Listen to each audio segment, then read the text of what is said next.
Alright guys, so a lot of people always ask about my graphic settings, and in this video I'm going to give you every single thing that I know to the best of my ability on how I've made my graphics the best way possible. And there are a lot of things where I don't know, because I know one day I did have to reset my PC and it changed a bunch of my settings, and once I opened the COD again, my game was just amazing. It looked so good. So there's some settings that reset that I never changed or don't know that have changed, and they somehow given me better graphics that I can't really explain, but I'm going to explain every single thing that you guys need to know as far as I know that helped my game look better. So the first thing here, Nvidia control panel, we could just go from top to bottom. You don't need to touch this. Manage 3D settings. So for Nvidia control panel, these are all my settings down here. Usually every single thing is set to normal, but I have like the quality, I have it to high performance. I still put like high performance things on my game because I do want to be able to play with high FPS and all that stuff, and it hasn't affected my quality at all. Even though it's focusing on, you know, high performance and stuff, it hasn't. Maybe I can mess with it and just put like high quality over, but it hasn't messed with anything. Like, I'm playing fine. Program settings, I do have the Modern Warfare like custom program things here. So if you have global settings, this leaves it for like your entire PC, and then program settings leaves for the exact program you want to do, which is Modern Warfare right here. So anything that's in bold, I'm pretty sure I changed on my own. So the rendering of the GPU, I have it set to the Nvidia. Even though it would probably auto select it itself, I want to make sure that my Nvidia GeForce 3070 is the one doing that, and a GPU is very important for your graphics. If you have a good one, you should be having amazing graphics, high performance here. These things I was told to have on, so I just have them on for that reason. And then vertical sync off. Yes, whatever. Yes. Resolution, I put it to 1920 by 1080. I do not play anything higher than that. And there is two different ones. There's like the ultra stuff, and there's the PC. The PC one allows me to use my 240 hertz, so I use that. Okay, so for this right here, I changed it recently, and it has made my game look a lot better. So I have brightness at 55%, just to make it a little bit brighter. And if you put it up in game, it's not as organic or natural to put it up in Nvidia. So don't put any brightness in your game, just put it a little bit up in your desktop right here. And then digital vibrance I have on 65% instead of 50%. That just really pops out the colors and makes it look saturated, but not to the point where it's looking blurry and stuff like that. So that's that. Here's my stuff right here, not important. I think this is set to display sometimes. Just make sure it's set to GPU. This should be fine. And then that is it for my Nvidia settings right here. And then I'm going to go in my game and show you guys exactly what settings I have that matter in game.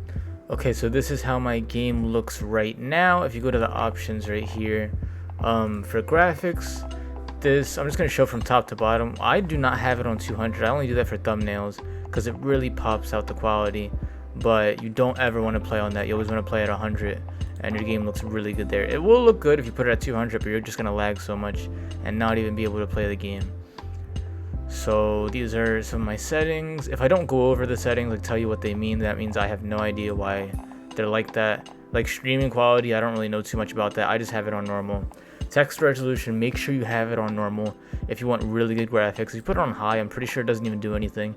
Even if your PC can handle it, I'll leave that on normal. Filter, blah blah blah, leave this on high. Particle quality high, because you know you want good graphics to look really good. I have this enabled, it's not a problem. Tessellation, I have it disabled, but I think if I put it like enabled, it barely touches the VRAM, and it's just gonna look more textured and stuff, so leave that. Let's see, filmic strength, make sure you have this at 1, filigree 0. Do not, I think it's this one you're not supposed to turn on, I'm not sure, but leave this off. Blur doesn't matter too much, but I have mine enabled for world and disabled for weapon. usually want to have things like shadow map resolution and the particle lighting have on so that it looks good. Cache spot shadows, if you use these, I think it gives you more frames, so it helps like the game run better, but doesn't really affect graphics. Like particle lighting, ultra. Ray tracing, please have this off. It really destroys your computer, and it doesn't give you better graphics even though it says it does. Ambient occlusion both, and then this high. And then I also have my game colorblind to Tritanopia both. Tritanopia really brings out the bright colors in the game, and if you have it on either Protanopia or disabled, it just looks really bad. Some people like this Deuteranopia. I really don't. I like this one better, but that's up to you. I really think that it looks better like this. And then one other thing that I did change down here was the compass. I turned it off mainly because I want less, things to look at and just have the picture a lot better instead of things running across the screen. So that is all my in-game settings.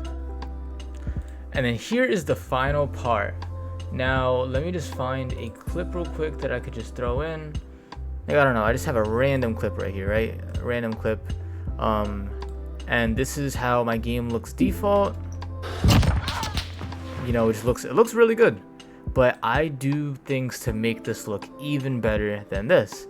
And what I do in DaVinci is I go to color right here, I have the clip selected, and I have pretty much the same settings every single video. So color boost, I put that to 15, it boosts the colors. Shadows, I put it on 30. High/light, I try to keep it at 32. Saturation, if you want the colors to pop more, you could put it like around 55 or 60, but usually I leave this blank just because my game is bright enough. But if you wanted a tiny bit brighter, I'd say like 55. Don't put it up too much. And one of the things I just started doing recently too was sharpening my image. So if you don't know what sharpening is, it pretty much makes like the edges and stuff, and it like puts it even sharper. And if you do like sharpening a lot, this is what it's gonna look like.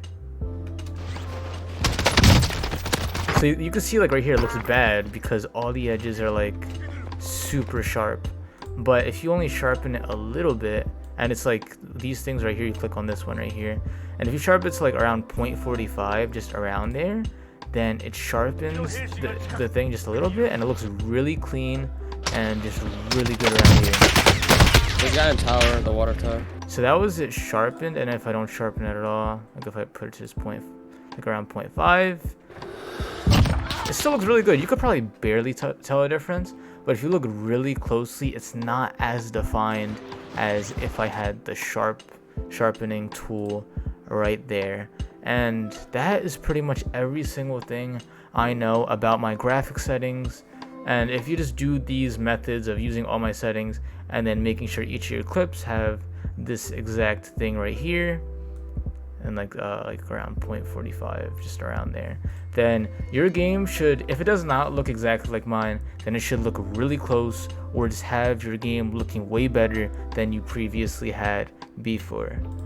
If I stream any of my gameplays, I'm going to be streaming it on 5Seal on Twitch. If you go to my channel section, you can see all the other channels that I post on, as well as the team channel. Be sure to follow me on Twitter, as well as the team's Twitter. And don't be afraid to join the Discord. This is the #1 way in which we communicate to our people, and we can just bond as a community all together. Link is in the comment section below.